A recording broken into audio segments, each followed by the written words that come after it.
Today, on Be Something Wonderful, allow 3D conditions to be as you quantum leap to your new desired reality. I am your host, Tom Kearin, and this is the Be Something Wonderful studio of Higher Consciousness, where we help you level up and become the best version of yourself. Creators, welcome back. Big video today. I want to talk about a client that I had yesterday that said, Tom, I don't deserve this. I deserve better. Talking about the conditions of his life, talking about the way his girlfriend's treating him, the way that his family's treating him, the way that things are going on in his life. I want to hit this because I've talked about this in several videos. There was a big video, I think about a year ago, where I talked about a specific client where she had those same thoughts, those same beliefs, those same assumptions. And actually, she told me about a big leap of reality, a quantum leap that she made in reality. So I want to talk about this today and more. I don't deserve this. I deserve better. I agree, but I don't agree for the reason that you think I do. I agree because it's your right. It's your birthright as a son of God. It's your right. You're worthy by your birth. You're worthy by your existence as a son of God, that you will exist and always exist. By being that I am of Scripture, you're worthy, you're deserving. Right? It's not a question of being deserving or not being deserving of some experience of 3D reality. It's not about that on the being deserving or not deserving on the linear or horizontal level of experience. Right? That's the ego personality. That's the 3D personality saying that. That's a judgment of your 3D personality. You are worthy, deserving, and unconditionally loved by your right of birth. It's your birthright as spirit, as a son of God, born into the 3D physical experience. Like Esau, remember the story of Esau and Jacob, the sons of Isaac in Scripture, in Genesis. Like Esau was the firstborn, inherited the birthright. Just like Esau, you inherited the birthright, that firstborn, or the creative power to lift yourself out of any undesired state or condition. Right? By being conscious and aware of already being that which you desire to be or have. Imagining it differently, assuming it differently with that creative power within. That's what Esau had as the firstborn. That's what you have as the firstborn. Right? But it's the second birth, Jacob, his brother, his twin brother, the secondborn, that shows that you recognize that power. That you are aware of who you really are, that Christ within you, that creative power within you. And that you are going to rise in consciousness. You are going to declare what you want and imagine it and assume it and rise to that new state or that new identity. Right? That Isaac's second son, Jacob, represents that higher state or ideal. It was said that Esau sold his birthright to Jacob for some stew. Because Esau was hungry. Hungry for what? Hungry for spiritual food, that spiritual substance of God, right? That spiritual substance, that creative power that is within him, right? Please let me have a swallow of that red stuff there, for I am famished. Genesis 25:30. This is what Esau is saying to Jacob. Right? And famished from what? Famished from not recognizing your true power. Famished from believing that you deserve better. That you don't deserve this. That these 3D conditions, that you don't deserve being treated like that. That they should apologize. They should treat you better. The 3D conditions should apologize. You should treat you better. Right? You're famished. Right? You're not knowing your spiritual power. That's the conversation there. That's when Jacob negotiates Esau's birthright. So Esau sells his birthright for the stew, right? Desperately needing some spiritual food, some spiritual substance to see that power within. So that's big right there. Remember, when we give our power or our birthright away to people, events, and circumstances, we give our inner authority. You can't really give it away, but you can believe you're giving it away. You can have that experience of giving your inner authority away to people, events, and circumstances, your birthright. Believing we deserve better or don't deserve certain conditions and experiences, we're selling our birthright. Just like Esau to Jacob. Like Esau, we're famished. Right? We're demanding that the 3D conditions and circumstances change before you're demanding that the people, events, and circumstances, that the 3D conditions change before you do. So like Esau, who was hungry, you wanted some stew. Jacob was happy to give him some stew, but only if he would sell him his birthright. Right, that creative power. Remember, Jacob is the second son, the second born. That represents you being born again. That actually represents you claiming that creative power, claiming what you want, claiming what you desire to be, instead of complaining or focusing on conditions that are undesired. You rise in consciousness. You assume what you want. You imagine it. Right? Very powerful. But otherwise, we feel powerless and weak before those conditions. Like Esau, we feel famished. Unless you rise in consciousness, right, to that new state, the state of Jacob, the state of recognizing that power is within you, the state of recognizing that you can be conscious of whatever state that you desire, right? But when you sit there and you demand that conditions be different and that they change before you do, you are like Esau. You're famished. You're hungry, right? Everything you want and desire is yours by right of consciousness. That's the only right there is. So I agree with you. You have a right to be treated fair. You deserve it all. But by right of birth, by being a son of God, by your right of consciousness, by your awareness, that's the only right there is. Your right to see things the way you want to see them. Your right to assume things the way you would like them to be. Your right to rise in your imagination. Your God-given right as awareness of being. The Son of God. There are no other rights or conditions or deservingness or worthiness. There are no others. There's just your right as awareness, and that's all you need. That's all the power there is. That's all power of God running through you as you. Right? Wow, flowing through you and as you.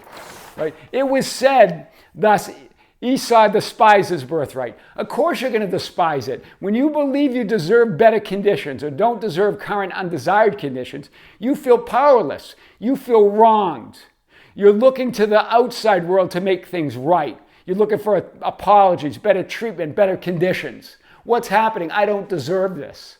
Right? Yeah, of course you're going to despise that birthright because you're not recognizing it. You're not recognizing that you can make a decision right now to see things differently. You can make a decision right now to rise in consciousness to the state of your desire, to your desired outcome or your desired end. Esau said, "Behold, I'm about to die. So of what use then is that birthright to me?" I love that. This is when you're about to die to that old state. You're about to let that old state go, that old reality go, those unwanted conditions go. Those conditions that you believe you don't deserve. You're going to rise above them. You're going to let them go. Right? So this is you now being, as the other meaning of Esau selling his birthright is you dying to your old state and rising to the state of Jacob as Jacob gets the birthright. Right? So you make a decision to die to your old identity, reality, and conditions, and right in consciousness to your new identity and reality, the state of Jacob. Right? Exercising your birthright as a son of God. You're born again. That's what born again means. Very powerful today. And this client, the same thing. I get this question. This question comes up a lot. Why am I seeing this? This was really the real question of a client that I had last year. I think that was her question. Not so much why I deserve this. This client, yes, from yesterday was, I don't deserve this. Why am I seeing this? Right?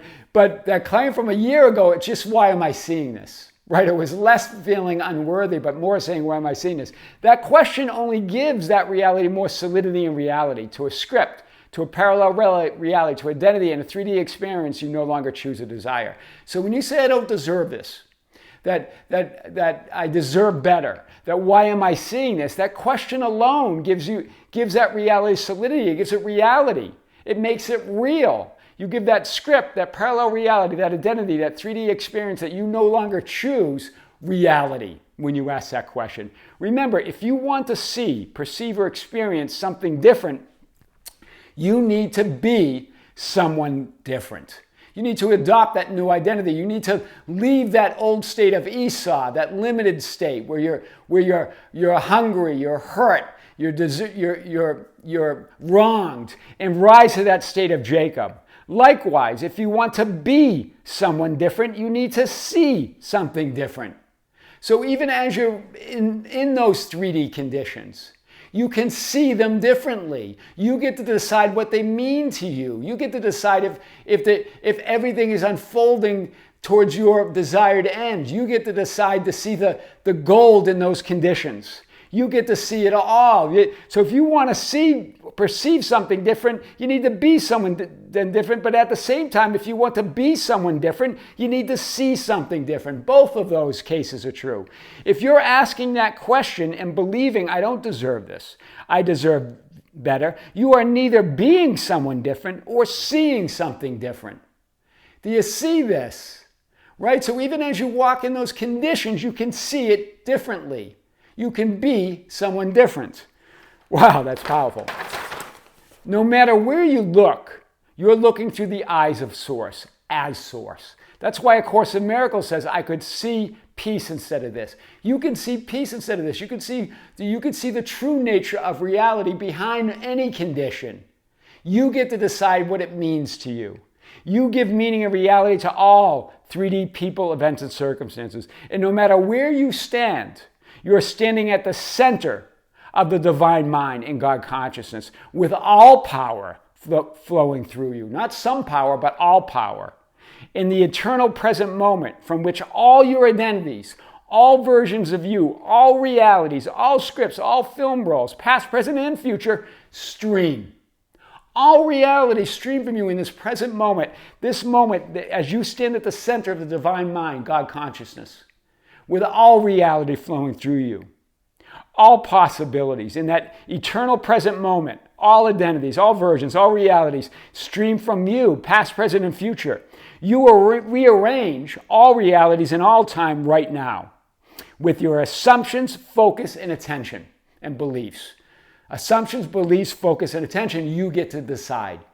Am I gonna dwell and sulk in the state of Esau, being unhappy, starving for spiritual understanding, starving for that light of which you are already made? Or are you going to rise to the state of Jacob, the second birth, and recognize your birthright as a son of God? It's your choice, right? It's your decision. So this is the reality shift that I wanted to talk about. I think one of you commented on this video a few days ago. Astonishing reality shifting story from a video last year of this client that said, why am I seeing this, right? This client was running late to catch an international flight. She arrived late at 9 o'clock, but her flight had already left at 8:45. Hear the timing here. Arrived at 9, flight left at 8:45. The flight number for her flight was 8:08. Now, normally she doesn't pay attention to flight numbers until the last minute, until she has to. But for this, she remembers it because this was astonishing. This was shocking, right? She said that she never pays much attention to the flight number until the last minute. She remained unfazed by the 3D conditions. So here it is, unwanted condition, right? Running late, all sorts of things happened for her to keep her, that she believed that kept her from catching that flight on time. But she didn't see it like that. She decided now that she's going to see it differently. She's got to, because if you want to be someone different, you got to see it something different. If you want to see something different, you got to be someone different. This is what she adopted. She remained unfazed by those conditions. She looked at it as, okay, I'm going to have time to read and rest until the next available flight. The next flight was scheduled to depart 6 hours later. Flight number 1030 she rebooked. She got on that flight. But that was scheduled to 6 hours later, it was scheduled to leave. So she just relaxed. She changed her flight. Now she's paying attention. Keep in mind, she's paying attention to the board now and the flight number and the departure time on the board. So she changes her flight to that later flight that's leaving 6 hours later. It's around 9 o'clock now, where she already missed the flight, right? She missed flight 808, rebooked on flight 1030. So she finds a spot to hang out at the airport and falls asleep. As she's sleeping, she had a dream with her father in it, who had passed away just a few months before. Her father passed away a few months before. In her dream, her dad softly taps her on the shoulder, and while she's sleeping. So she's having a dream of herself sleeping at the airport where her father now is involved. She falls asleep and dreams that she's asleep. Hear this. And he says to her, honey, wake up. You're going to miss your flight. I'm getting tingles because this story is so powerful, right? And in her dream, she looked up at the board after her dad, who passed away a few months ago, tapped her on the shoulder. It's 7:50 in her dream, right? They're boarding flight 808, the flight she missed by arriving late at 9 o'clock. In her dream, they're boarding that flight. She is on time in her dream. Her dad wakes her up, right, while she's sleeping at the airport, and the flight she missed by arriving late is actually leaving at 7:50, 8:08, on time in her dream. She's dreaming of herself in the airport. You get this? And when she wakes up, so then she wakes up from her dream. So that was the dream, right? Her dad taps her on the shoulder and says, honey, you're going to miss your flight. She looks up at the board at 7:50. They're boarding flight 808. It looks like it's on time. In her dream, she looks like she can board that flight. She wakes up at the airport. So now she's awake from that dream in that spot where she was hanging out, waiting for that later flight. 6 hours later, flight 1030. But now when she wakes up, it's not 9 o'clock. Hear this. It's 7:50. The exact time she saw her in her dream. But remember, when she fell asleep, it was 9 o'clock. She missed her flight. She missed flight 808. But she wakes up, it's 7:50. And she didn't miss her flight. But it's not flight 808 on the board. Rather, it's flight 1030. The flight that she rebooked that was supposed to leave 6 hours later is boarding at 7:50. Do you hear how she bent time and space here? This is power, right? Whether you're trying to figure out what's going on, how can you? She's bending reality. That's pretty powerful, guys. So she wasn't sure what was real or not real, what was a dream and not a dream. That's what she was saying. But remember, like in the story in the movie Solaris, at the end, where the wife in Solaris, the wife that died by suicide looks like she's alive. It appears that way at the end, right? And Chris Calvin says to her, am I dead or alive? And she goes, we don't have to think like that anymore. All is reality. It's all a dream. We don't have to think like that anymore.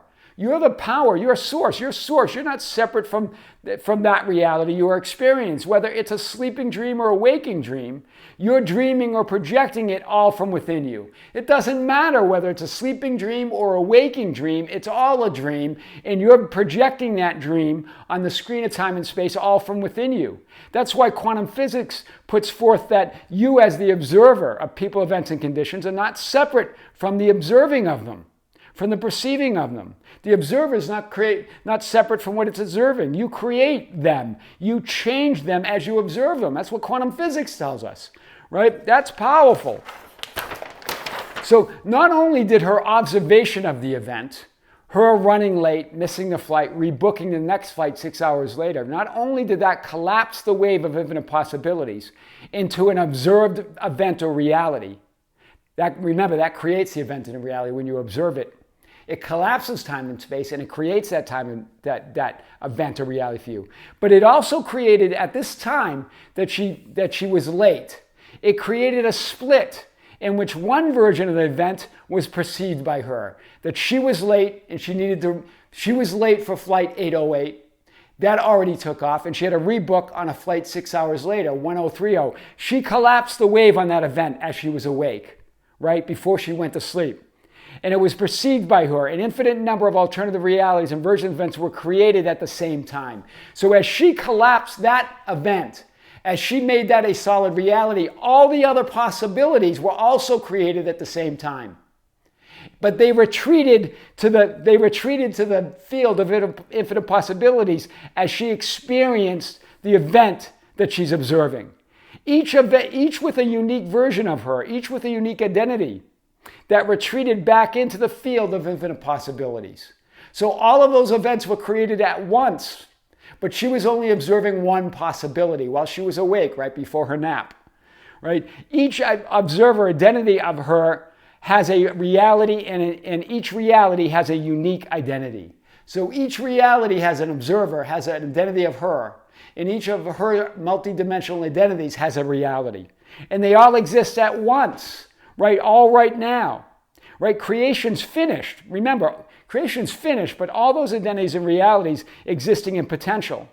But you're also creating new ones at the same time. That's why they call it infinity. It's done. Everything's created, but it's also expanding at the same time. So as she observed that event, she created infinite other events that are possible, but not seeing those. She's only seeing that event where she was running late and that she had to rebook until she fell asleep, right? So all potential realities, identities of you exist as possibilities, even as you focus and participate in the current manifested physical reality.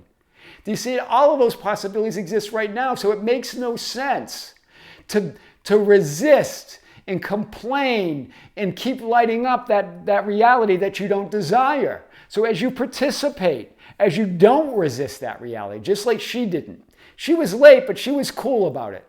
Okay, I'm just going to rebook on the next flight. I'm going to have time to read or take a nap. So she knew all identities, all realities existed, all possibilities. So as she fell asleep, she went beyond time and space, shifting to her desired reality in the alternative space, as Vadim Zeland says in reality transurfing, or quantum field, as Dr. Joe Dispenza calls it, and woke up in a new identity, in a new reality, where she left on time in the flight that she rebooked on flight 1030, after missing her flight 808 by arriving late at the airport. Right, that already had left. So she woke up and it was 7:50, just like in her dream. But it wasn't flight 808 that was taking off. It was flight 1030 that was supposed to take off 6 hours later, was now taking off at 7:50, the original time of the flight that she missed. Wow. Right? And so she collapsed time and space. She rearranged reality and moved to her desired end. How? By not resisting anything in 3D, by knowing her power as a son of God, by recognizing that this is just one quantum possibility and I'm going to roll with it, I'm going to go with it. It's not my choice, but I'm going to accept it as one quantum possibility. And then I'm going to keep lighting up my desired end. And as she fell asleep, she moved to it. Allow 3D conditions to be as you quantum leap to your desired reality. I am your host, Tom Kearin, and this is the Be Something Wonderful studio of higher consciousness, where we help you level up and become the best version of yourself. Creators, thank you. Thank you for being with me. Thank you for liking and sharing and commenting on the videos. Thank you for joining our Facebook group, the Be Something Wonderful Ambassadors, at facebook.com/groups/Be Something Wonderful, for joining us on Instagram and Twitter at Tom Kearin, and for being a part of our membership channel, the Be Something Wonderful Ambassadors. If you've joined, thank you for joining. If you haven't, check it out. We have a live stream coming up on September 24th, 2023 at 9 a.m. in the morning. That's going to be exclusively broadcast on the membership channel. Send your questions to info@besomethingwonderful.com and we'll answer your questions live. The last live stream, which is available now on the membership channel to view, went about 50 minutes. There's also 3 others on the channel. So a bunch of live streams to choose from to see, but we're gonna have fun in a few weeks, or actually less than 2 weeks now. Creators, with great love, with great light, and infinite gratitude. This is Tom with Be Something Wonderful in the studios in Las Vegas. We'll see you soon.